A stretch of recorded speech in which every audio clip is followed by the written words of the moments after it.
Tucson, live at 10.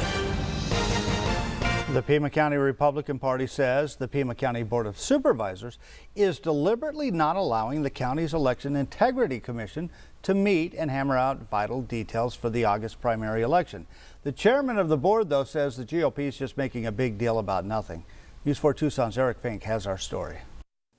In this presidential election year, there are several unknowns as to how the coronavirus will affect voting. And the Pima County Republicans say the Board of Supervisors is using the virus, playing politics, to, as the GOP chairman puts it, muzzle this bipartisan commission.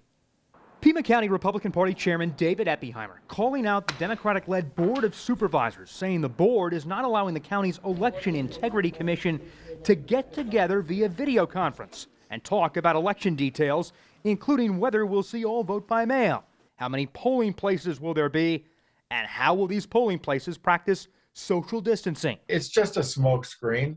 They're using the COVID-19 situation as an excuse to conduct this election without citizen oversight. Pima County Supervisor Ramon Valadez says only the Small Business Committee is meeting during this pandemic. He says every other committee is suspended at this time. Valadez calls this a made-up issue and says the primary role of the commission is to review elections after they happen.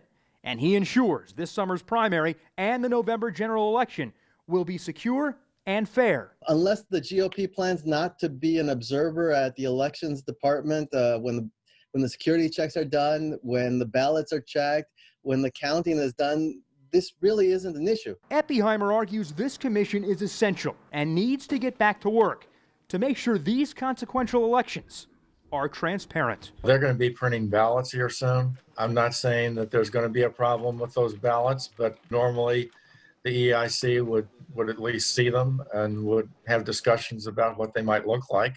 And of course, they've been cut off from that. I have yet to hear from any member of the commission who is saying that they need to meet, or that they're essential prior to that election. That says wonders, considering all the parties have appointees to that commission. We've got you covered. I'm Eric Fink, News 4 Tucson.